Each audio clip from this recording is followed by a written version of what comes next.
Hi everybody, this is Sinnisj Insulator, or Josh. You guys may be wondering why I have a mustache. It's actually a dare between me and the kids. So as soon as November finishes, I am taking this bad boy off. I guarantee that. It's definitely not my look. So anyway, for this video that I wanted to show you guys, roof leaks. One of the subscribers had asked, how do you identify roof leaks? There are some complicated factors, but I'm going to take a look at a few of the roof leaks that I have identified in one of the attics. Enjoy and comment down below. Give a nice thumbs up as well if you do enjoy this video. And check out my other tips on attic insulation. So I'm removing an attic right now, and I wanted to show you some of the signs for discoloration that were asked by, or some of the signs of water leakage. So here's a mold because of improper air sealing. So there's heat loss, and then there's drips that are happening and condensation right here.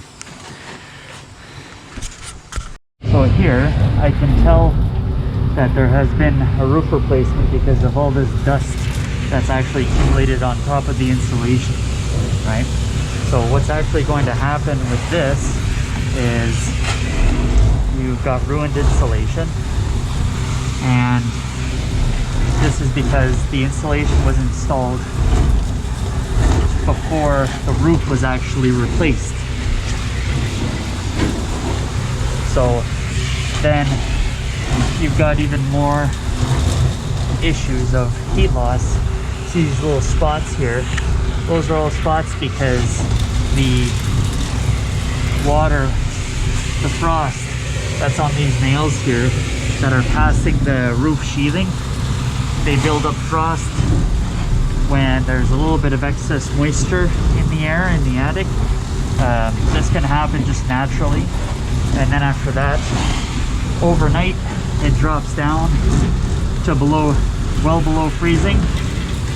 The roof cools, the nails cool really fast, and so there's frost that builds up and it drops onto the insulation. The other thing too is you see this big wet spot here. Now this could be because they poorly timed when this was cut, and they installed the brand new venting after the fact, but in the meantime there was rain that was able to go through, or if this was poorly installed, or even worse, because these are the short vents like I said, and then it gets covered with snow over time. So this could be old, and so in the winter this will get covered with snow and then there won't be any ventilation. So condensation will actually build up on top of this and everywhere else, and it'll drip back down on the insulation.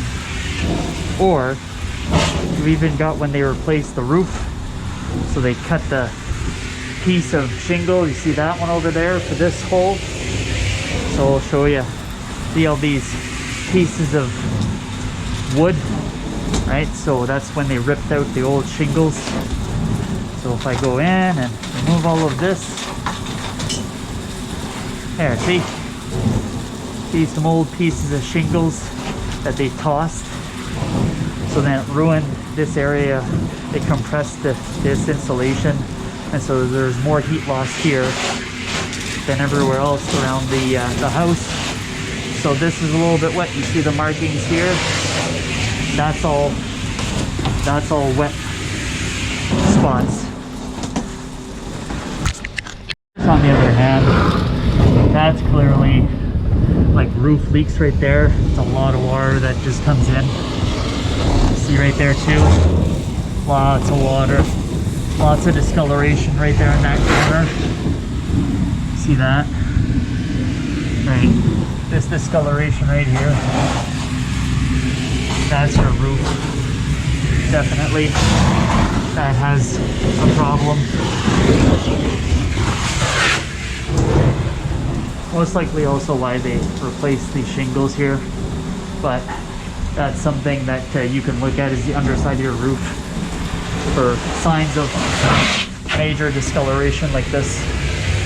compared to the dry spot there that has nothing. Right, look at that, much darker. There's another shingle piece there that you see the wet area, right? So that's not properly sealed.